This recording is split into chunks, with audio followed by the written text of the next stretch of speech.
আসসালামু আলাইকুম এভরিওয়ান, ভাই বোনরা। এই যে আজকে আমি আমাদের রাত্রের খাওয়ার জন্য এই যে গরুর মাংস রান্না করব। তো এই গরুর মাংসটা আমি আলু টমেটো দিয়ে পাতলা ঝোল করে রান্না করব।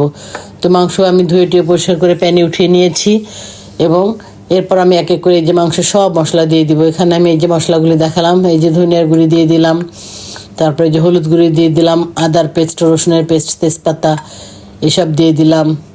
তারপরে এখানে আমার মাংসের একটা মশলা করা আছে, এই যে করেছিলাম সেটা দিয়ে দিলাম। এই যে লবণ দিলাম, তারপরে গোটা বড় এলাচ, ছোটো এলাচ, দারুচিনি দিয়ে দিলাম, লাল মরিচের গুঁড়ি দিয়ে দিলাম। এখন তেল দিয়ে দিব। তারপরে এগুলো আমি মেখে সুন্দর মতো একদম 10 মিনিটের মতো মিনিমাম আমি ঢেকে রাখবো।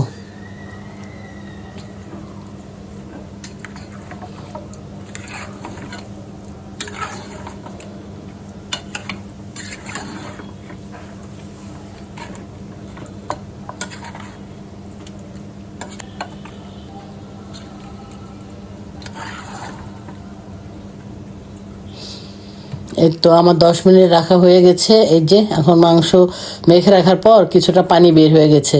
এখন আমার মাংসের জালটা আমি জ্বালিয়ে দিব। তারপর আমি এই মাংসটা একটু কষিয়ে নিয়েছি। কিছুক্ষণ কষানোর পর এই যে এই অবস্থা আছে, এর মধ্যে আমি আলু দিয়ে দিব। আলু দিয়ে কিছুটা কষাই নিয়ে আবার আমি ঢেকে দিব।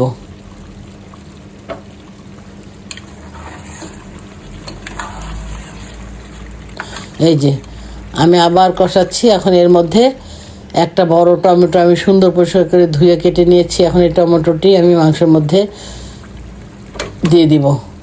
এখন আমি আবার ঢেকে দিব। টমেটোটা একটু সিদ্ধ হয়ে যাবে, আমি আসছি আবার ফিরে।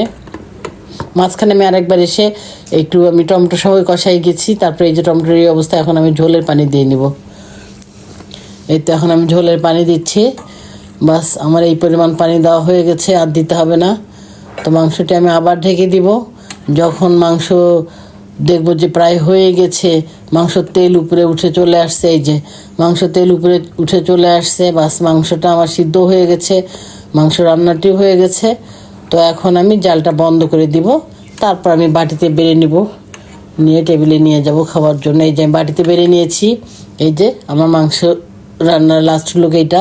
তো ভাই বোনেরা, আপনারা এভাবে টমেটো আলু দিয়ে মাংসে পাতলা ঝোল রান্না করে খাবেন, দেখবেন অনেক ভালো লাগবে ইনশাল্লাহ। তো আপনারা অনেক ভালো থাকবেন, সাবস্ক্রাইব এবং ফলো করে ভাই বোনরা আমার পাশে থাকবেন। আল্লাহ হাফেজ।